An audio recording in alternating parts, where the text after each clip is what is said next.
You know the feeling. You say something in a meeting, or a dinner, or in a group chat, and everyone disagrees. Not one or two people, everyone. And your body does something strange. Your chest tightens, your face gets hot. You start looking for a way to take it back, even if you know you're right. That's not you being insecure. That's your brain doing the exact same thing it would do if someone had just broken your arm. In 2003, a UCLA neuroscientist named Naomi Eisenberger ran an experiment that sounds almost too simple to matter. She put people in a brain scanner and had them play an online game, just tossing a ball back and forth with two other players. Halfway through, the other players stopped throwing to them. That's it. That was the whole experiment. But the brain scan told a different story. The region that lit up, the dorsal anterior cingulate cortex, is the exact same region that activates during physical injury. Your brain does not file "everyone disagrees with me" under embarrassment. It files it under damage. Here's where it gets stranger. In 2010, researchers at the University of Kentucky split people into two groups. One group took Tylenol every day for 3 weeks. The other took a placebo. Every night, everyone reported how rejected or excluded they felt that day. The Tylenol group felt less rejected, not coped better, felt less rejected, and their brain scans backed it up.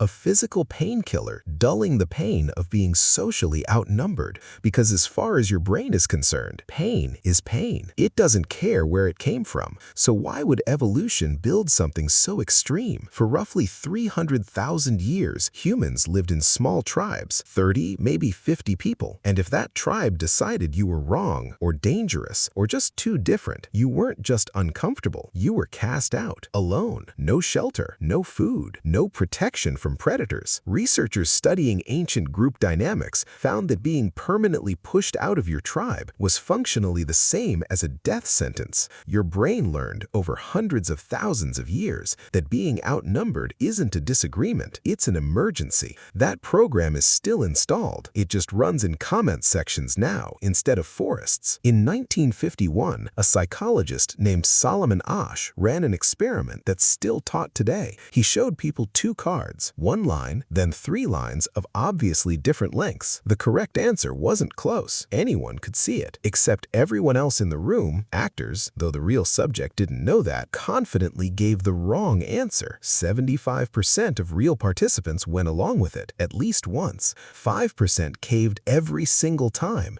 Afterward, when researchers asked why, most of them admitted they knew the answer was wrong. They just couldn't stand being the only one who said so. Here's the part that's almost worse. When researchers interviewed the people who caved, most of them hadn't actually changed their mind. They knew the right answer the entire time. Psychologists call this the difference between compliance and conversion. Your public behavior changes. Your private belief doesn't move an inch. You walk away having said something you know is false in front of everyone just to avoid 5 seconds of discomfort. But here's the finding almost nobody talks about. When Asch added just one person who gave a different answer, even a wrong different answer, conformity collapsed from 37% down to somewhere around 5 to 9%. That ally didn't have to be right. They just couldn't be part of the unanimous crowd, which tells you something important. It was never about the numbers. It was about unanimity. 10 people who all agree is more crushing than 100 people who are split. The second one person breaks ranks, the spell shatters. This fear is so old, it built entire political systems around it.